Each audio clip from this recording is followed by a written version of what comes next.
Summer routines live or die by how easy they are. And honestly, if something takes too much effort, I'm out. That's why Groons is my go-to. It's my one daily pack of gummies covering my greens, vitamins, and minerals. Plus, it has 6 grams of prebiotic fiber, which is more than 2 cups of broccoli. No mixing powders, no giant pills, no hassle. I just rip open the pack and I'm done. They taste good and they make it easy to stay on top of my health, even when life gets busy. Save up to 52% with the code PODCAST at Groons.co. That's code PODCAST at GRUNS.co.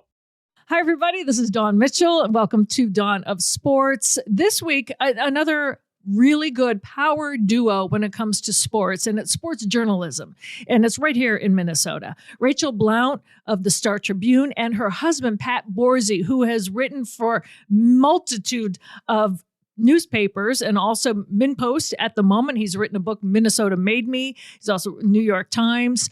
I've known both of them for a long, long time. Truly a Minnesota journalistic power couple. And the stories are amazing. I really want to give this couple their due. So hopefully you will love this conversation as well.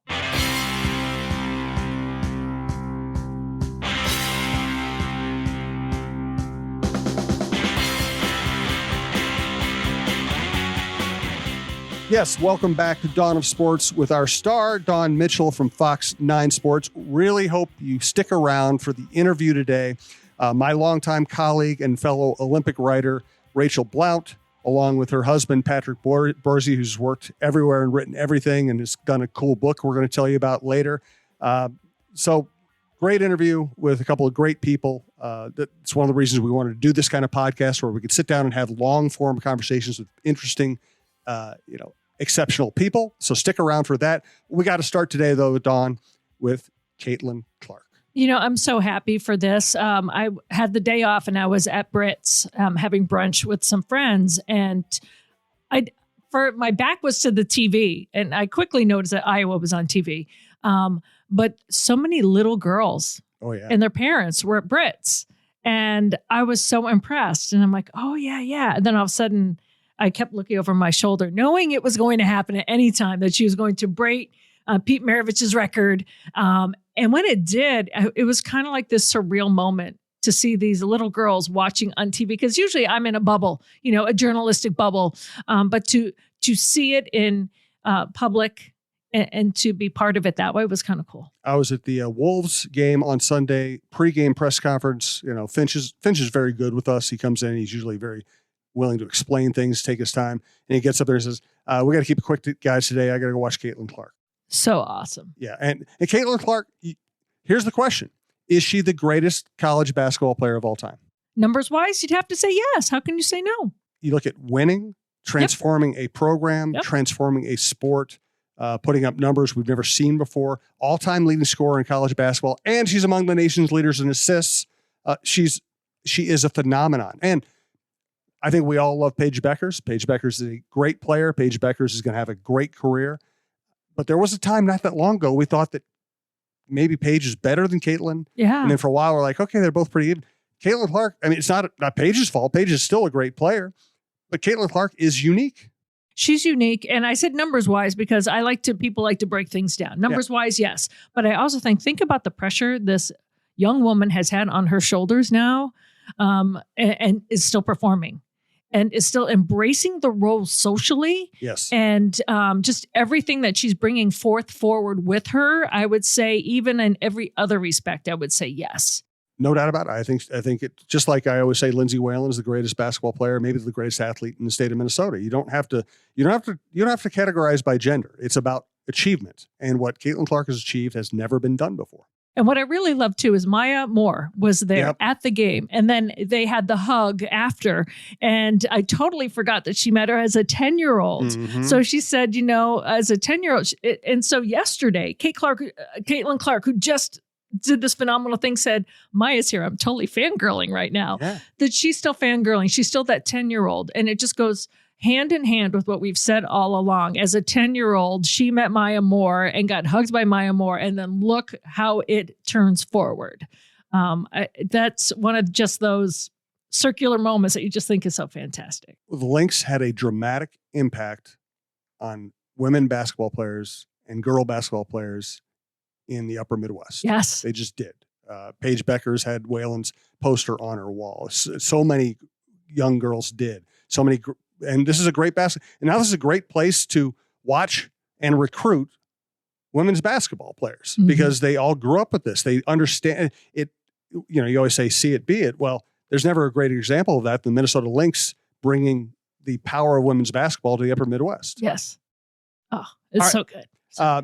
Before we get to Rachel and Pat, we want to let you know we were sponsored by Rudy Luther Toyota. They're big supporters of women's sports. Luckily for us, they've also been big supporters of this show's and women's sports at talknorth.com. Ready for a women-forward car dealership?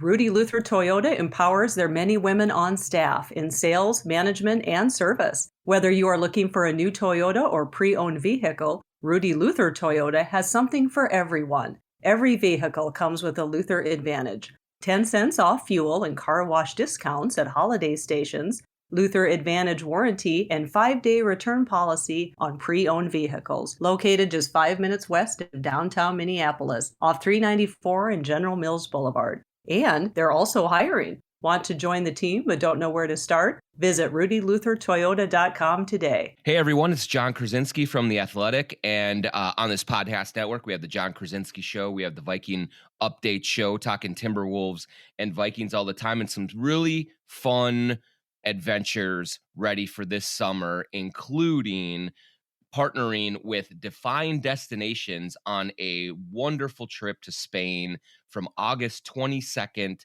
to 29th. And if you sign up with Defined Destinations at defineddestinations.com, you can go with me to Madrid and Barcelona. The trip includes airfare from Minneapolis, St. Paul, centrally located hotels, a city tour of Madrid, a city tour of Barcelona. We'll stay in 4-star hotels. We'll take some tapas and sangria food tours where they'll have all sorts of different sightseeing adventures. We'll have guided local tours to show us around. Maybe we'll even knock on Ricky Rubio's door. Who knows?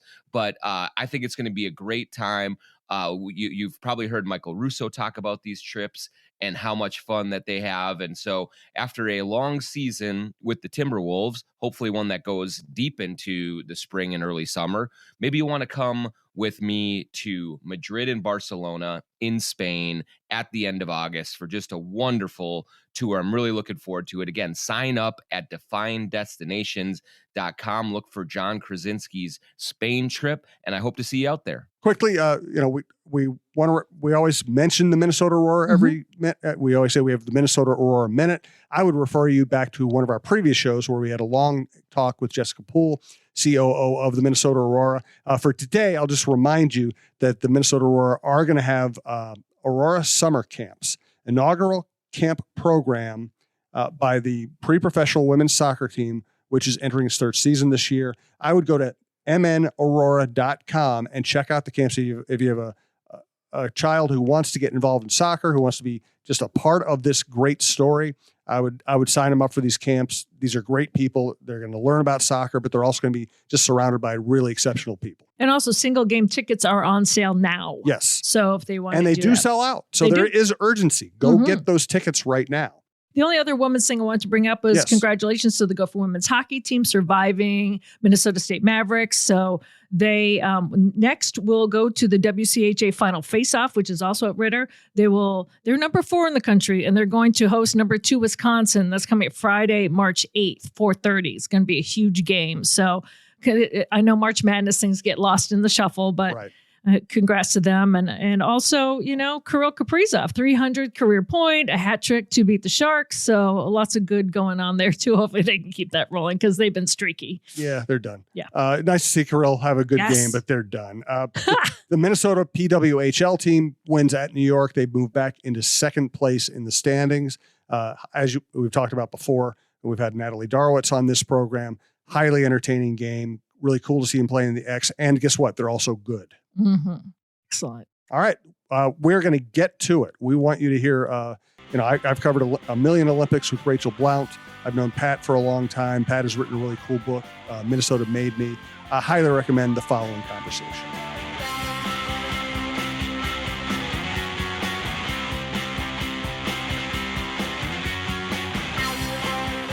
As promised, Our conversation, led by Dawn Mitchell, of course, with two great local journalists, Rachel Blount and Patrick Borzi.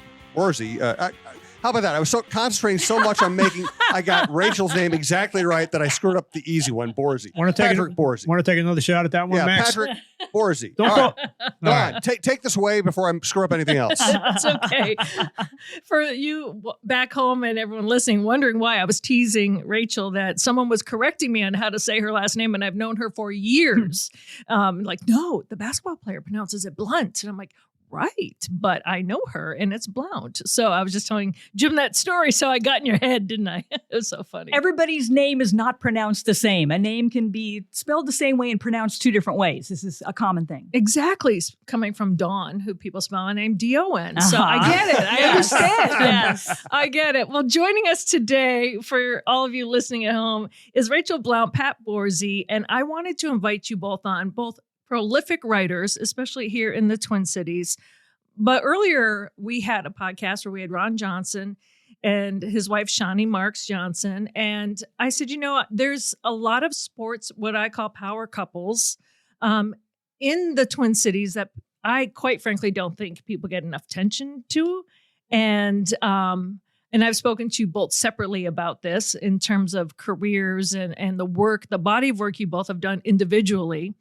And then to be together. So I just kind of wanted to give you a platform and introduce you as personalities to people, because sometimes writers, they don't get to show their personalities. So first, if you don't know of Rachel Blount, longtime amazing writer at Star Tribune. Not only have you covered Olympics du jour, du year, amazing work. You've also done horse racing, hockey. Every time I go to either a college hockey game or sometimes even Wild, I don't know where you fit it in your other schedules. I have seen you for years. And to have a fellow woman as soon as I got here, to be in the trenches there, thank you so much. Oh, your you're work welcome. is amazing. I'm glad we have more women in the market. How exciting is it that we see more and more all the time? Yes, absolutely. And the war stories and the scars, we'll get into some of those. And of course, her amazing husband, Pat Borzi, who I'm just telling you, we met back east. And those are stories for another day. Yes, please. But you have written for so many. You've written, of course, for the Star Tribune as well, but most recently, New York Times, Min Post. You've written a book, Minnesota Made Me, which is an amazing book. So you're an author, you're a writer, freelance journalist. I am so proud of you, Pat, for when I first met you in Boston. Were you with the Hartford Current? No, or were I you was. with And let me correct one thing. I've never written for the Star Tribune. Really? I thought you did articles freelance for them. No, I never did. They used some of my stuff from the New York Times service when I was a stringer for the Times. Interesting. Okay. So that. Ad hoc, is that what we call it? Yeah. But yeah, I wrote when we met back in Boston. I was covering the Boston pro teams for the Portland Press Herald up in Maine. Oh God! That was back when newspapers had money, and it was a great. It was and still is a great little paper. And I was their one-person Boston bureau, and you were working for Nesson at the time, doing studio work, if I remember correctly, right? Yeah, sports desk. Yeah. Nice. Yes, that's right. Listen, sports desk. And when I moved up and I went to the Newark Star-Ledger to cover the Yankees, the very first opening day that I covered was in 1996, and we're in Cleveland. And I'm kind of soaking it in before the game, and I'm a bit nervous and intimidated. I mean, this is the Yankees, and I look up on the scoreboard, and who do I see on the scoreboard? You. Because they were showing the Red Sox were playing a little bit later. I was only one in 1996. Yeah. Was it my Just a birth child. announcement? Yeah, It was impressive how quickly you moved up the ranks Thank you. after birth. yeah. It was something because I looked up and I said, "Hey, I know her," and I kind of got a chuckle because I said, "Okay, well, Dawn's been in the big time for a long time, and now I guess I'm in the big time too." So I never knew that story. I never told you that story. No, you've never told me that story. Thought I did. He's I tell you that intimidated story, by you. Rich? Oh, No. I've never heard that story. Oh, no. wow. Thought I told you that. Big screen. Maybe Dawn. not. Okay. Yeah. But it was good. Anyway, it was kind of cool and comforting, and I thought to myself, "Okay, I'm going to be all right here." Well, so let's flip that. When I got here in 2004, I remember I sent out, I think it must have been mass email back then, right? Because we couldn't tweet it. Right. And I said, I am moving to Minnesota. If anyone has any connections in Minnesota, please let me know, because I'm moving again to a place in my life where I do not know a soul. And I've done that before. Milwaukee, Chicago, I didn't know these people. San Diego. And you said, Mitch, hey, Mitch, you do know someone. Yeah. I live here. I go, what? He goes, yeah, this is where I am now. I'm like, what? I thought you were in New York. He's like, nope. And immediately, and I think both of you took me out to Pizza Luce. And At we had 4 our... a.m.? The uptown location of Pizza Luce. Okay, that's a little different experience. Yeah. But that was my comfort level. Like, it was one of those, I do know, this is my anchor. I do know. So my little flag in the snow, I should say, not sand, but here. So, wow. So that's kind of like a full circle. Yeah. How about that? Yeah, it's kind of cool. Well, I wanted to ask you too, first of all, when two big writers get together, you met, was it covering Olympics? How did you guys meet? It was the 1998 Olympics in Nagano, Japan. It was the first Olympics that either one of us had covered. I was working for the Star Tribune. Pat was working for the Newark Star Ledger in Newark, New Jersey. And Pat had a friend from New York Newsday that he had worked with. I had my colleague, Jay Weiner, who was at the time, the head Olympics writer for the Star Tribune. Well, Pat's friend, John, and Jay were very close friends. So John and Jay would hang out together, and then Pat and I would inevitably be with them. So through the 3 weeks or so that we were in Nagano, we were around each other a lot and got to know each other. And when the Olympics were over, we said, well, this was fun hanging out. We need to stay in touch. So we did. And then we started dating long distance, and we did that for a couple of years. And then it's a great story about when we were deciding who was going to move where once it got serious. Partly the choice was made to come here because my job is union protected. So I had much better job protection than Pat did. And I already owned a house. So, it was a pretty good idea for him to come here anyway. But the first time I visited Pat in Newark, he picked me up he lived in Fort Lee, New Jersey. He picked me up at the Newark airport. We're driving down the New Jersey Turnpike. It's a warm day. I rolled the window down in the car, and he said, you don't want to do that.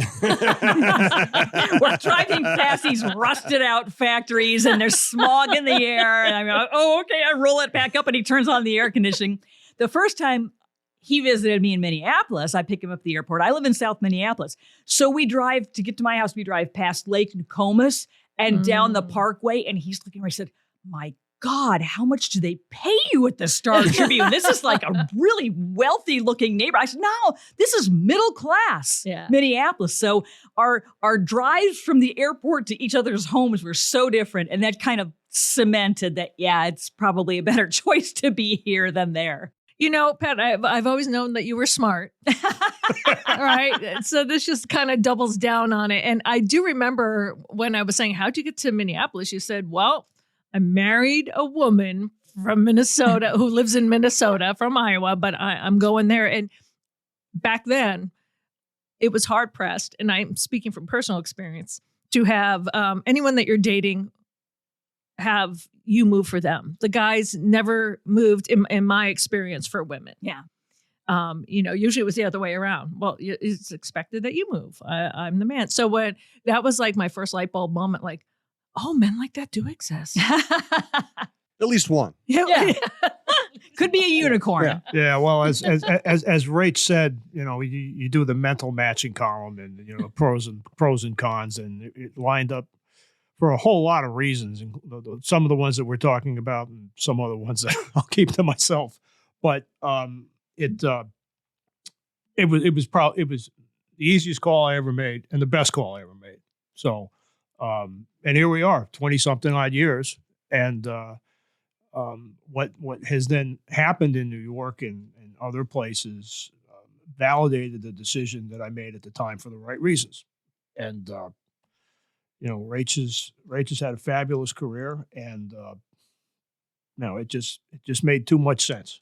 Mm-hmm. Mm-hmm. Yeah. Well, it's good for us that you didn't take Rachel away from the market. Because Rachel, Rachel's done incredible work for us. She's as good an Olympic writer as there is in the country,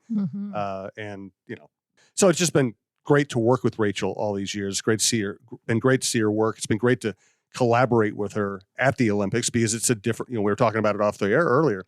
It's a completely different experience than anything else you'll ever do. Longer hours, more dependence on logistics, time changes. It's brutal. It's a great, I think Royce once said it the best. He said, it's a great thing to have done. Yes. But while you're doing it, it is not. It's rough. Yeah. It's You're like oh covering my a God. Super Bowl. Yes. How am I going to get through this day? Yes. Yeah. Right. So let me ask you, I was glued to your coverage. Well, I read everything that you put out, first of all, Rachel, but Suni Lee, just such a local phenom. And, here in Minnesota and everywhere around the country, because she's just so darling, but especially here, local grown, this is our woman, to have a front row seat for history. In addition to working a gazillion hours, I think you said you had a 36-hour shift or something crazy like that.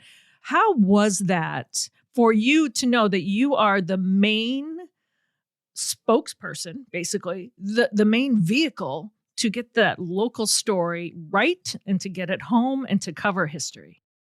That's what keeps you going through those long days at the Olympics, is when you have a moment like that. You're sitting there and she's going through her routines and she's in first place and she's in first place and and you can hardly believe. I mean, I can't even explain how many times I thought, oh my God, our girl from St. Paul is going to win the Olympic all-around championship. I just got chills. It was, and I already know what happened. It was absolutely, you can not even get your mind around it that this is happening. And this, of course, is a young woman that we started covering several years back at the Star Tribune. Once she made the national scene, we started writing about her. She trains in this little gym in a strip mall in Little Canada. It's just such a low-key story. She's from a Hmong family from St. Paul, just a nicest family you would ever want to meet. And to imagine her being, suddenly becoming one of the most famous athletes on the planet was just stunning. And that day that she won the Olympic all-around, I remember watching as she's doing the rotations. I mean, first of all, she just nailed everything. And as you're watching her move around, she's with her coach, Jess Graba, who coaches her at Midwest Gymnastics in Little Canada. And, we obviously have a relationship with him as well as he started coaching her when she was like 6 years old. And so you're watching Jess and Suni move around, and you can't help but think in the back of your mind, holy cow, these are people that I have talked to so many times in the gym in my town. And here we're in Tokyo on the Olympic stage, and they're doing these great things. It's really special in a way that's hard to describe, that it's so much more than, say, it was really cool to go cover the Caitlin Clark game last week. Right. But that's a different thing than seeing your own hometown athlete that you've covered closely for several years do this amazing thing, win an Olympic all-around gold medal. And to know that you get to write that story in a hyper-local way for the readers who know her, for the readers that are her neighbors, her friends, her teachers at school, the moms of the other kids in the gym, that you're writing for an audience that knows her and loves her in a way that a billion TV viewers don't know her. Right. And to have the institutional knowledge that you've gained over the years because you've built that relationship with her and with her coach over the years, it felt, this sounds totally corny, but I'm going to say it. It felt like a sacred trust. It's like, that you have a story that you can tell uniquely simply because of the access that you've had and the relationships that you've built. And I felt such a responsibility to tell it well. I was excited and jazzed, but I also felt a little bit of weight that day because I thought that I got to write the greatest story I've ever written because she deserves it. And our readers deserve it. So there's a huge sense of responsibility that comes with it as well. But my gosh, that's one of the greatest days of my career. I'll never forget it.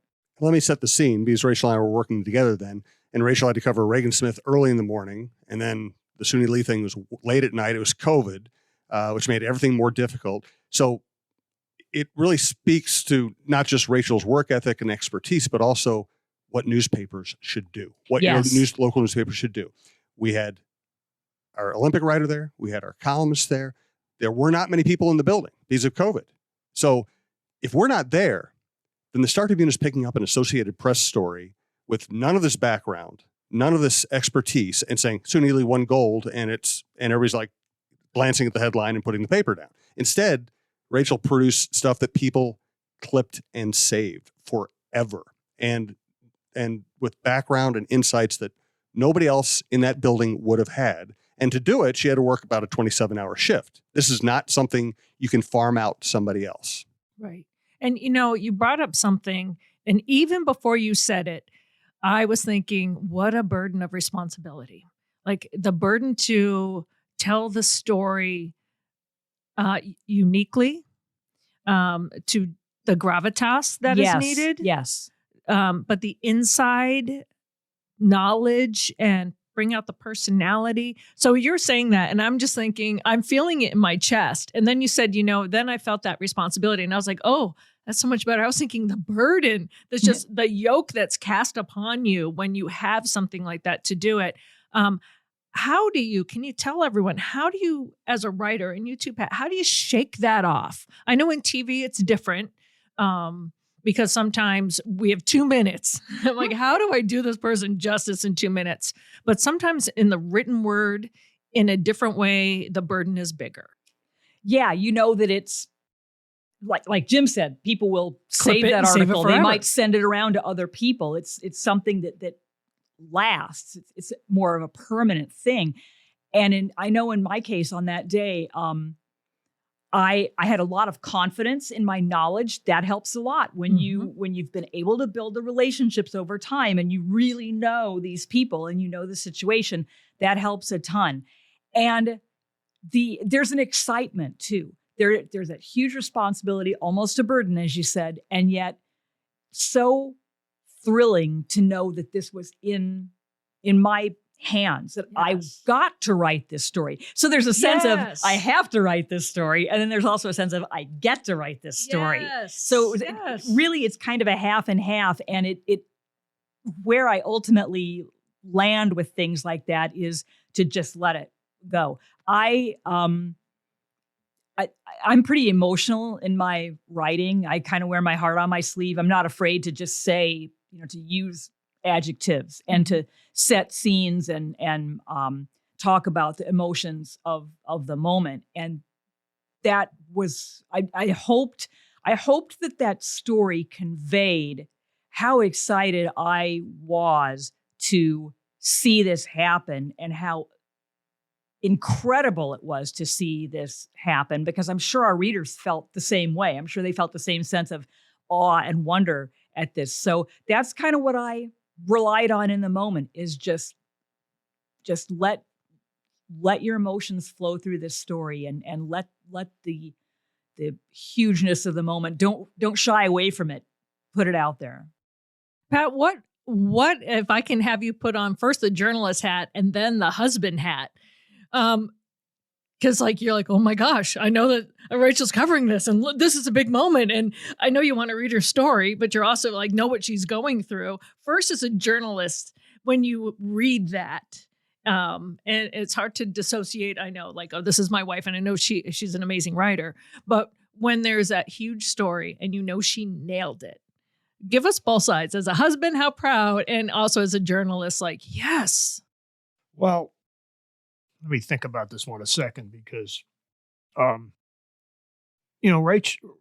when the Olympics is going on, Rach and I don't talk very much because she's too busy and the time difference or whatever. But I know I have a sense of what's going on before she gets on the plane.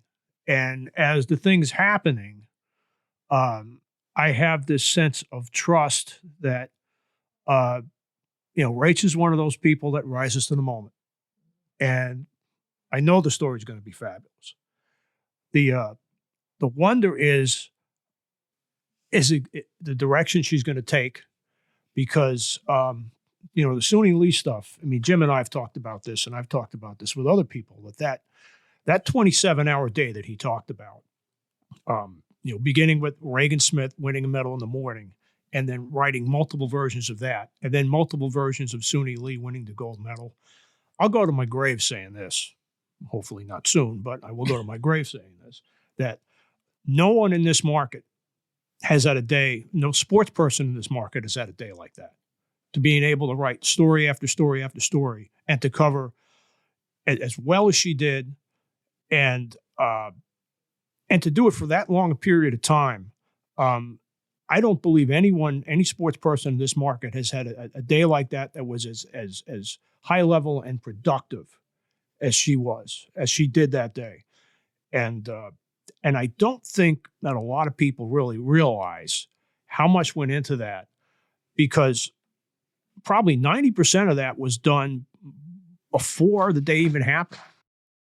The gist of it is Rachel does terrific work, and what she did that way was as good, if not better, than any journalist in this town has done over a long period of time.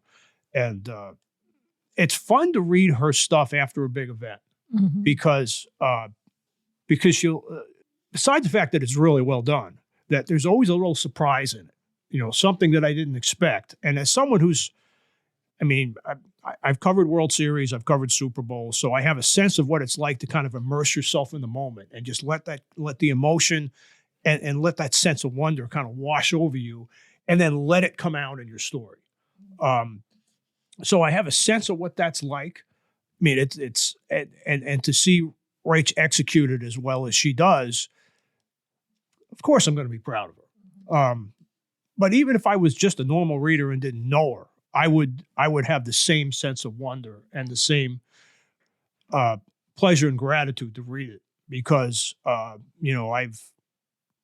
I've worked with some really, really terrific people in this country, and I've been in rooms with the absolute best in our business, and Rachel's stuff is right there with everyone, and particularly at a moment like that.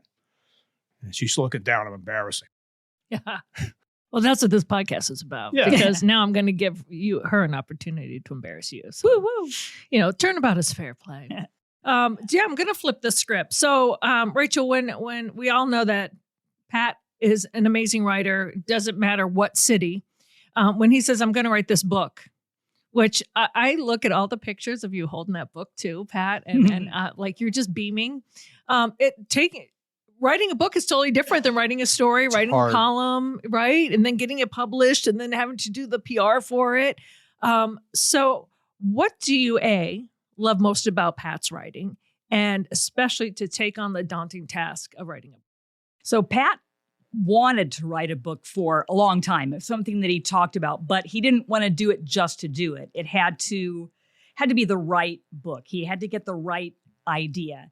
And that idea actually was brought to him by a publishing company and pitched to him. And I think he knew pretty quickly that it was something he wanted to do, because his book, Minnesota Made Me, is a collection of stories about athletes either from Minnesota or who made their athletic fame in Minnesota, and how this state shaped them, what it was about Minnesota that helped them become the athletes that they became. And there was no shortage of people. In fact, I can't even remember how many people you thought about including in the book that you didn't include, simply because you had a limitation on how many it could be. So to see him go through that process, that's so hard. Oh my gosh. Oh, so again, people that he didn't include, that there could be a second volume of that book easily, maybe even a third, because there are just so many wonderful personalities. So to see him go through that process of figuring out who to include and then doing the interviews, Pat is really, really diligent. Pat takes his work very seriously, and he feels a sense of responsibility, I think, to his subjects of telling their story in a complete way, in an honest way, in a truthful way, and helping them, making it their personality come through in the written word. Pat doesn't ever make his writing about himself. Sometimes, there are some people that write and they somehow manage to, insert themselves into the stories, or their voice is so strong that almost overpowers the subject. But Pat Pat does not do that. Everything he does is in service to the story or the person at the center of the story. So to watch him through that process, to write all those profiles, it was a lot of them, and for each one to give it the care and attention that it deserved, to want every one of those people to feel like their story was told as well as it possibly could be. It was fun to watch that. And it brought home to me, this is what a journalist does. They are in service to the stories that they tell. It's not about us. That is, to me, that's one of the primary rules of journalism. It's not about us. And Pat absolutely personified that during the course of writing that book. And I love how it turned out. And I think that's why it resonated with people. It wasn't, Pat Borzi tells the stories of these athletes. It was, here's a collection of stories about athletes. And these stories tell you as Minnesotans why you should admire these people. Why are these people special? Yeah. And can I add something here? What Rach is talking about not inserting yourself into the story is something I had to learn, and I learned from Rach, because that's the essence of her stuff. I also got really lucky in that for the deadline was right in the middle of the 2018 Olympics. And I took a shot in the dark and profiled 4 people who were going to the Winter Olympics, and every one of them won a gold medal. Yeah, that worked out, didn't it? Yeah. Hope you bought a lottery ticket that week. Yeah. Well, and one of them was John Schuster, the skip of the Olympic curling team, who had his 2 previous Olympics had not gone well. Yeah.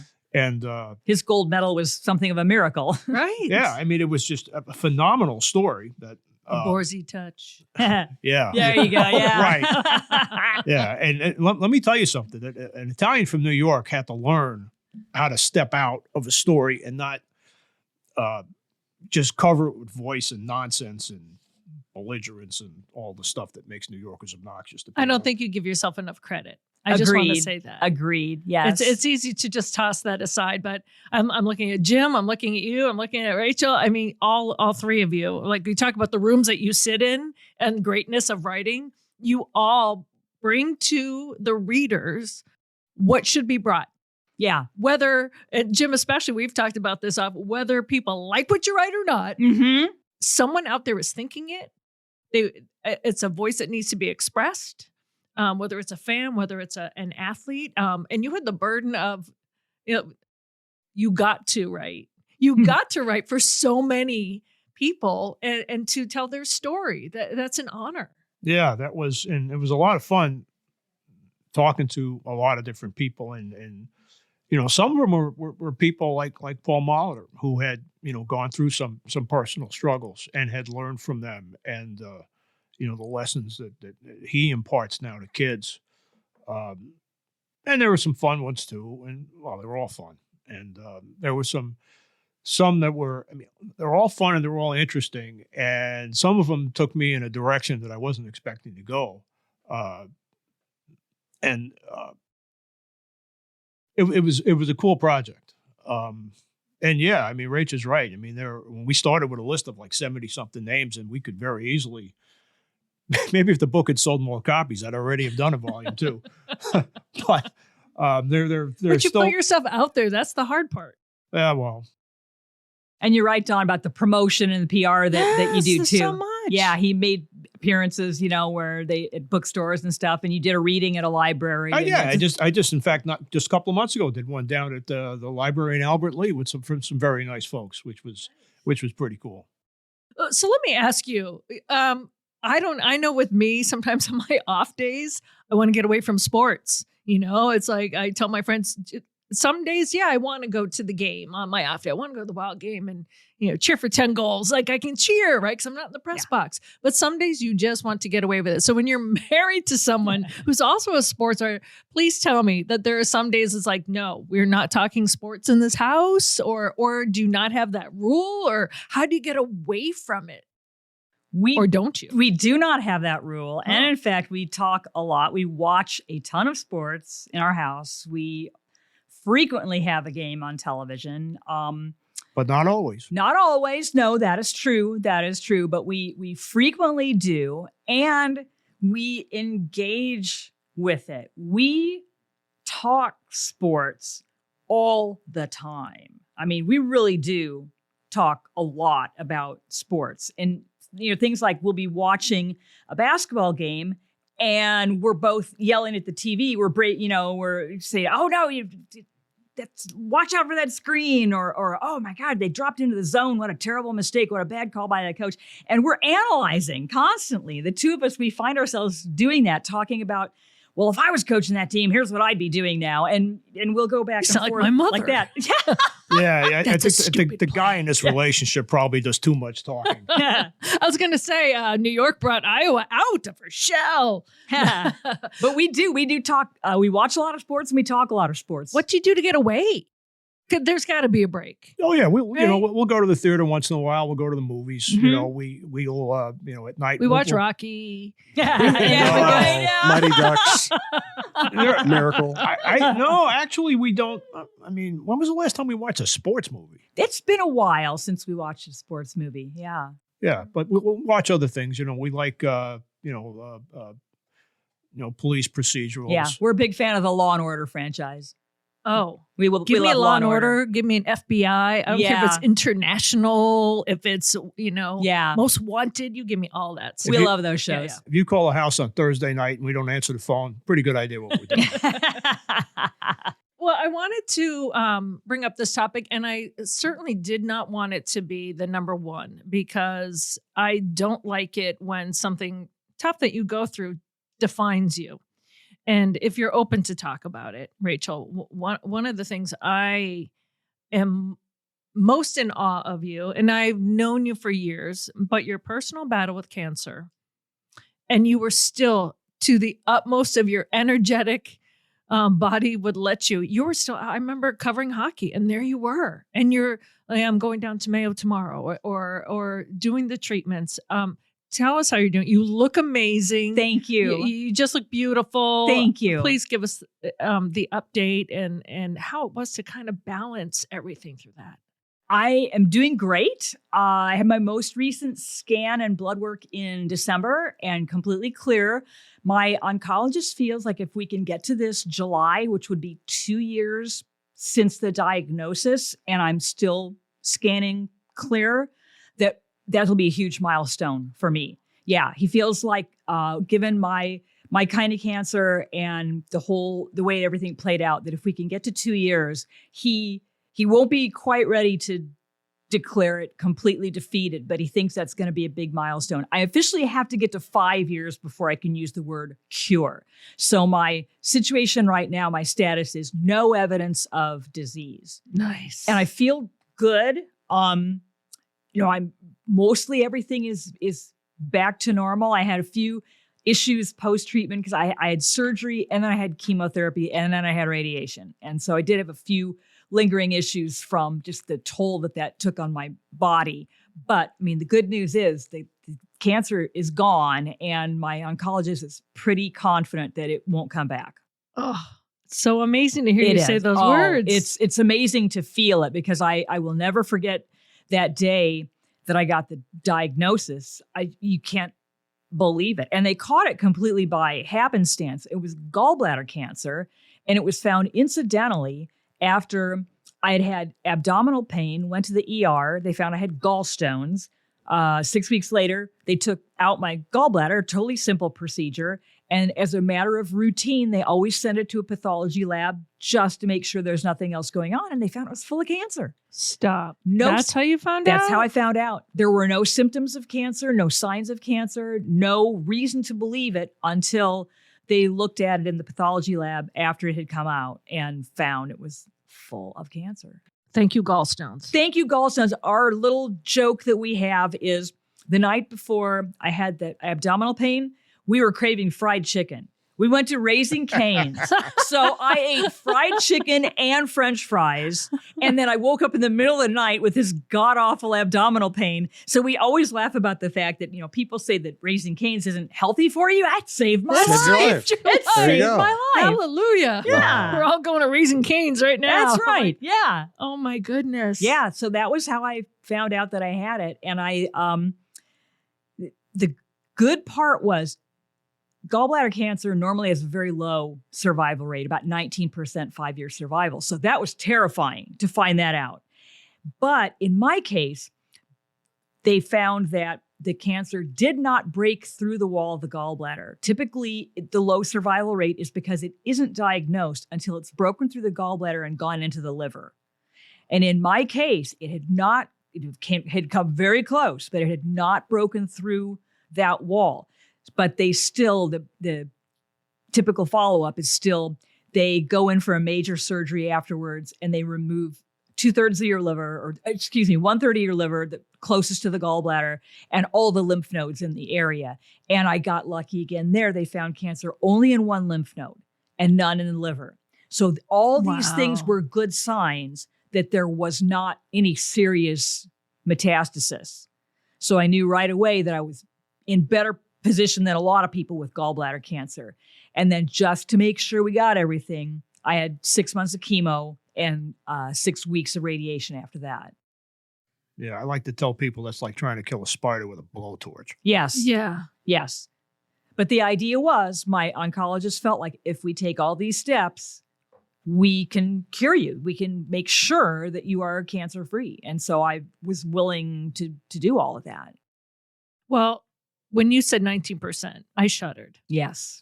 Imagine what we did when we heard that. Yeah. And I said, and then to Terrifying. be the person that gets that. Terrifying. And what flashed in my brain is, how do you mentally fight that? And then I immediately just went to, well, it's Rachel. She persists, right? That word comes through, as a woman in sports journalism, everything that you've had to fight.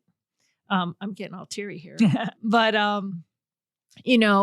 just how you have to valiantly keep fighting for, there are sports like, you cover the Vikings. Oh, like you have to fight for the Olympics. You have to fight for horse racing. You have to fight for, the college hockey and the occasional Wild. I'm like, well, of course she didn't and I was thinking, I hope if anyone's out there listening, if you get that 19%, you fight. Yes. You persist. Absolutely. Like you're like, okay, let's get the pathology. What's the next step? Not like, oh, well, 19. Yeah, just going to cash it in, right? Yeah. I was so fortunate too, Dawn. I was surrounded by so much support, so many loving, supportive people, including you. You left the loveliest messages for me on my Caring Bridge page, and we talked, and it was the strength that I pulled from that was amazing. People talk about that all the time, right? Oh, I had a great support system. And you believe it, but I'm here to tell you that you can't really understand what that means until you've been the recipient. It's one thing to be that person for someone else. And I'm sure, you feel like you're helping and it's great. But when you have to rely on that, when you have to be the taker and not the giver, it meant everything to me. It sounds so corny, but it is so true that there were days when I would read some note that someone left on Caring Bridge, or I'd get a little package in the mail or a card from somebody, and I would physically feel lifted up. I would physically feel stronger because it just reminded me that all these people are sending me good karma and prayers and positive thoughts, and you can just feel it making you stronger. And it would have been a lot harder without that. So I can never say thank you enough to people like you and all the folks that were just so unbelievably supportive.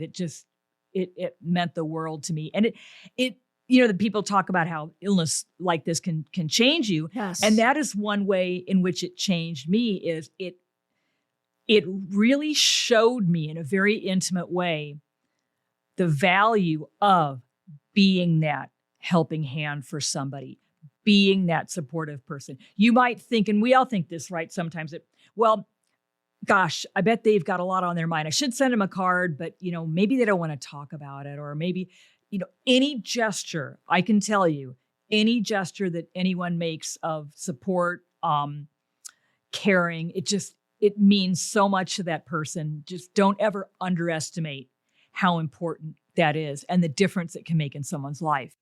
That is amazing. Yeah, you don't think that especially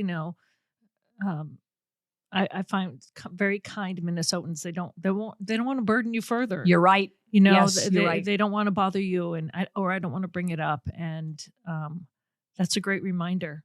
Yeah, to just show up. Yes, absolutely. And even a gesture that you think is so small, just sending somebody a text saying, just thinking about you today. My goodness, there were days when that happened and I wasn't having a good day, and you just get that text and you feel loved, you feel special, you feel supported, and it gives you strength in the moment. How did it change you, Pat? Well, that's a good question. I had to be a little bit of a coach through this. We saw all the numbers, and Rach was a terrific advocate for herself. I guess before we go any further, props to the medical team that she had at the Mayo Clinic and Minnesota Oncology, who were on point and positive, and said, we got a shot here.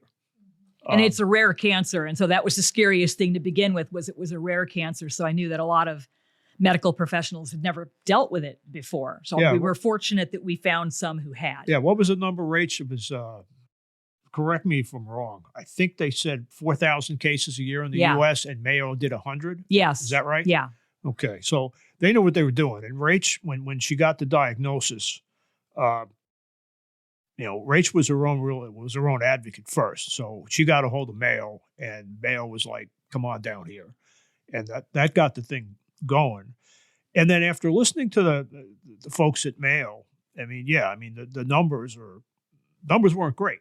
But what I tried to, and what the doctors continued to do with Rach, and which I tried to do at home too, is to say, none of that applies to you, because that all has to do with finding it late. They didn't find it late. They found it early. And, but it's hard because it's your life. Yeah. And, Pat had to talk me off the ledge a few times, for sure. Yeah. Well, and, I had we had friends of ours who, I don't want to out him here, but it's a good friend, and his wife had been through something very similar. And then they were a great comfort to us, as well as some other folks who had been through cancer treatments. Very, very supportive. And, I always knew that, Rach was tough, and that, she had persevered through a lot personally and professionally. So, none of this was any great surprise to me. But I think that, you can't help but be affected when someone you love goes through something like this. And it was, and I'm getting a little emotional too, just grateful that we lived. I told one of my college friends this. I said, all you guys that were yelling at me 20 years ago, why are you moving to Minnesota? This is why you moved to Minnesota, because you have access to this kind of health care and these kind of people who got Rach through this. You learn a lot about resiliency and spirituality. And then, like Rach talks about, the support that she got from all our friends and people, even readers, people that don't know us. Yeah. Yes. I've always told Rach that there's a Rachel Blount constituency in this area. And it's not the people that, leave comments on stories on the Star Tribune website, or, send you an email or whatever. It's not excuse me, folks like that. It's the people that just love and appreciate Rach for who she is and what she does, that never say a word. And there was a lot of that. A lot of those folks came up, and, the I looked at the Caring Bridge messages just about every day too, and there was a lot of wonderful stuff. And as you know, Dawn, you were obviously one of the people, as Rach mentioned, and there were quite a few others that, I mean, even little things like hang in there, and you got this, and we're praying for you. All those little things help. And listen to me. I'm getting the emotional Italian here. But thank God we got through it. And, Pat was a great caregiver too. I should also mention that Pat was an absolute rock and did everything necessary. Drove me to Mayo and took care of me when I was down after the surgery for a few weeks, and made sure everything got handled, and was there to boost me up on the days when I didn't feel well physically or mentally or emotionally. So yeah, I just, it would have been a much different situation if I hadn't had him by my side through the whole thing. Hey, look, sure. the biggest thing I did in all this is finding that really good Italian restaurant for us in Rochester. Ah, that was good. Yes, that's true. That's true. That pizza place in Rochester, that was really good. Yeah, well, two of them. There was a pizza place and then the sit down restaurant. Yeah, right. That was right next to Mayo. Yeah, that's true. What was the name of that place? Remember? Victoria. Yeah, that's it. Yeah, we need to get back down there. Yeah, there you go. Yeah. Go back to Rochester. Just to not eat. a sponsor of this podcast. Right. Could be. Sorry about that. reaching out. Yeah. All right. Well, I want to wrap this up by saying exactly what you both have been talking about is why I wanted you both to be on here. Because, Rachel, you and I could do a whole show on just what you have been through as a female sports reporter. And you as well, yes. And to get to this point. And we have spoken off about this. But today I wanted it to be about the both of you. And boy, I'll bet the two of you could tell some stories. we could tell Yes. stories. Oh, Good. boy. I've heard a lot When of we're them. both retired. Yes. At some Well, point. That's our book. I will say everybody should go read Helene Elliott's farewell column at the Beautiful. Los Angeles Times. Yes. One of the I greatest- haven't read that. Yeah, one of It's the greatest. beautiful. She took the buyout. Her husband died, then she took the buyout. Yeah. And she's one of the greatest hockey writers and sports journalists in history. Yes. She wrote beautiful. She's amazing. farewell. Yeah. Yes. Oh, And I need to read that. if I could interject one thing, her late husband Dennis D'Agostino was a classmate of mine at Fordham in Oh, New wow. York. Stop. And Dennis is another example Wow. of someone who moved to accommodate his wife's job. A class act all the way. And, Dennis unfortunately passed away of a heart attack a few months ago. Just a really sad story. Helene is a Hockey Hall of Famer. As I'd met her a million years ago at Newsday when I was a clerk, there. And when she was covering a lot of different things for them. And as classy a person, and she's covered a lot of Olympics with Rach, as classy a person as there is out there, and just a really, really sad story. And Jim's right that the farewell column is absolutely worth reading. I would Yeah. encourage I look everyone to forward read it. to It's that. wonderful. It's wonderful. It's very sad, but it's a beautiful, really well written column. Yeah, look, you can go to LA Times website, or it's floating around there on Twitter somewhere. I mean, it's touching and sad. Helene's just terrific. I can't say enough good things about her.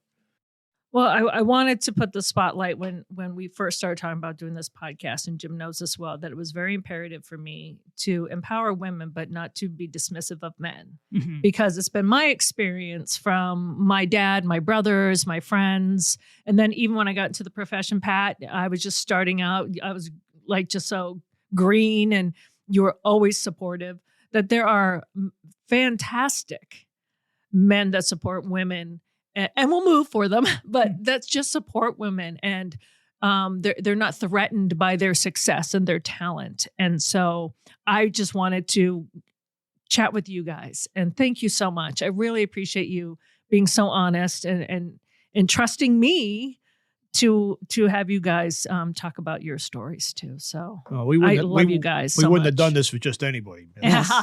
Thank you. make sure to be on a big screen near you soon. Just so Absolutely. All right. Rachel Blount, Pat Borzi, I adore you both. Thank you so much for joining Jim and myself today and opening up, because I think you both are Minnesota made in many respects, and gems. So thank you. Thank you so much. Thanks What a for great having us, Dawn. conversation. Jim, thanks.